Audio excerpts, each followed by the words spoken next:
ఈ రోజే డౌన్లోడ్ చేయండి. మీ ఫేవరెట్ షోస్ చూడండి. ఏమన్నాడే? ఏమన్నాడు? ఎంత కర్మ వచ్చిందే! అదే పంచాయతీలో నిల్చుని పంచాయతీ పెద్దగా మంచి చెప్పే మీ నాన్నని ఈరోజు దోషిగా నిల్చోబెట్టేశావు. మన ఇంటి విషయం ఇలా పంచాయతీ దాకా వెళుతుందని నేనే రోజు అనుకోలేదు.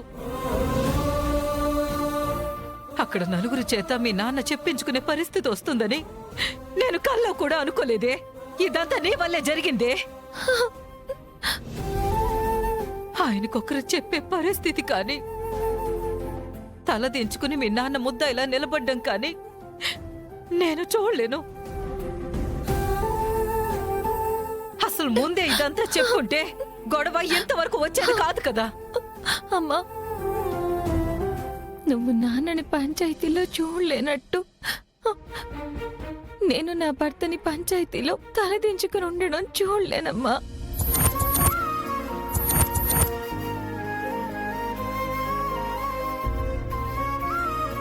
నాన్నకి గొడవలు వద్దని చెప్పమ్మా.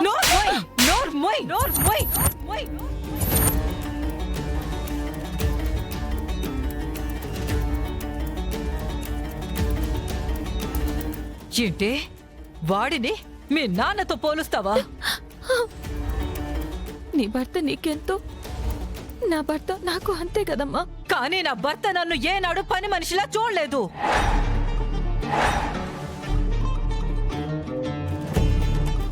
ఇదే ఇంట్లో నన్ను ఎంతో ప్రేమగా ఆప్యాయంగా మహారాణిలా చూసుకున్నాడే. గౌరీ, నువ్వాగవయ్యా. దీనికి ఎవరు ఎలాంటి వాళ్ళో తెలియట్లేదు. మీ నాన్న ఏ రోజు ఎలాంటి పరిస్థితుల్లో ఒక్క అబద్ధం కూడా చెప్పలేదే. ఎప్పుడు నీతి నిజాయితీ అని నిలబడ్డాడు. అలాంటి మనిషిని పట్టుకుని వాడితో పోలుస్తావా? ఆయన ఎప్పుడో గౌరీ, గౌరీ, గౌరీ, అయ్యో అమ్మా, అమ్మా.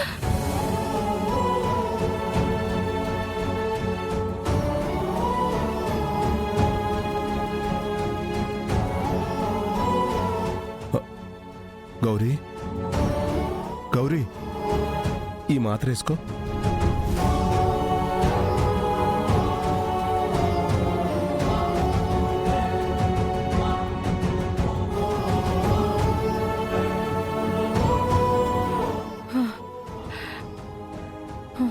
ఎందుకే అరిచి రోగం తెచ్చుకుంటావు? అమ్మా, సారీ అమ్మా. నువ్వు ముట్టుకోకు. నాకు నా భర్త ఉన్నాడు. గౌరీ, ఊరుకో, అనవసరంగా ఆవేశపడకు. మనం కడుపు చించుకుంటే కాళ్ళ మీద పడుతుంది. నువ్వు విశ్రాంతి తీసుకో. దీనివల్ల నేను మంచాన పడాల్సిన దుస్థితి వచ్చిందయ్యా. గౌరీ, నువ్వు ఎక్కువగా ఆలోచించకు. నేను పంచాయతీ దాకా వెళ్ళేసి వస్తాను. నువ్వు విశ్రాంతి తీసుకో.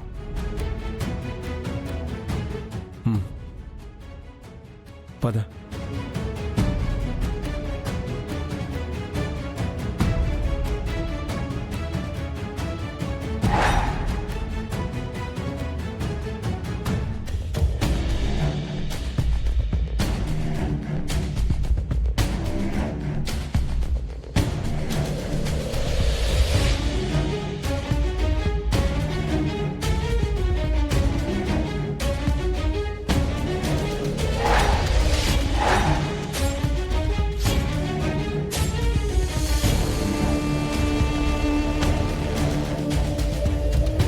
రామచంద్రపురం అంటే ఒక గ్రామమే కాదు, ఐకమత్యానికి ప్రతీక.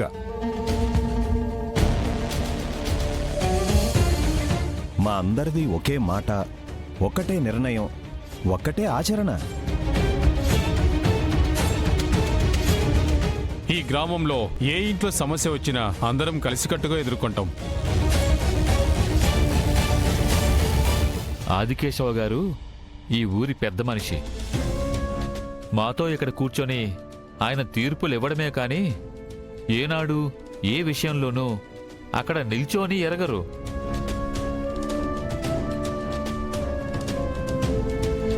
కానీ ఈరోజు నీ వలన మా ఊరి పెద్ద మనిషి పంచాయతీలో నుంచోవలసి వచ్చింది.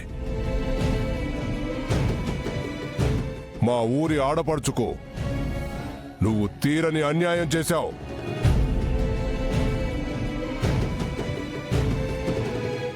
తనని పెళ్లి చేసుకుని అమెరికా తీసుకెళ్తానని మోసం చేసి మీ ఇంట్లో పని మనిషిలా చూసుకున్నావు.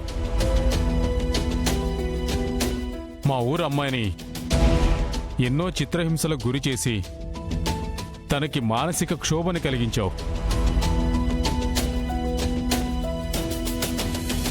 ఇంత చేసి చాలదన్నట్టు మా ఊరొచ్చి ఆదికేశవ గారిని ఇబ్బంది పెడుతున్నావు. మా కనక మహాలక్ష్మికి ₹1,00,00,000 కట్నమిచ్చి మీకు పెళ్లి చేస్తే నువ్వు మా ఊరి ఆడబిడ్డకి ఇంత మోసం ఎలా చేశావు? మీ ఊరిని, మీ కట్టుబాట్లని, ఈ పంచాయతీని నేను గౌరవిస్తున్నాను.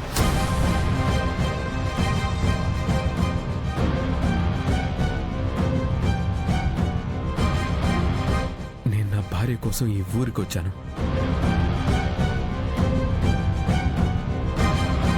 అవును, మీరందరూ చెప్పిందంతా నిజం. నేను కనక మహాలక్ష్మిని పెళ్లి చేసుకుని తీసుకువెళ్ళి తనకి తగిన గౌరవం ఇవ్వలేకపోయాను. నా వలన, మా వాళ్ళ వలన తప్పు జరిగిన మాట వాస్తవం.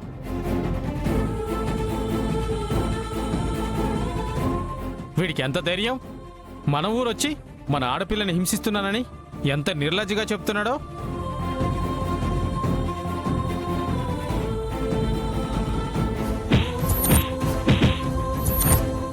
ఇలాంటి వాడిని క్షమించకూడదు. ఇలాంటి వాడిని క్షమించకూడదు. ఇలాంటి వాడిని క్షమించకూడదు. ఇలాంటి వాడిని కొట్టండి, కొట్టండి. ఇలాంటి వాడిని క్షమించకూడదు. ఇలాంటి వాడిని క్షమించకూడదు. కొట్టకండి. ఆపండి, విహారీ గారు, ఆపండి, ఇలాంటి వాడిని క్షమించకూడదు. ఆపండి, అయ్యో, ఆగండి. కొట్టండి. ఆగండి. ఆగండి. ఇలాంటి వాడిని క్షమించకూడదు. క్షమించకూడదు. అయ్యో, ఇలాంటి వాడిని క్షమించకూడదు. కొట్టండి. పడకండి. ఇలాంటి వాడిని క్షమించకూడదు. ఇలాంటి వాడిని ఆగండి. ఆగండి, ఆగండి బాబు. ఇలాంటి వాడిని క్షమించకూడదు. క్షమించకూడదు. ఆగండి, కొట్టండి. ఆగండి, ఆగండి.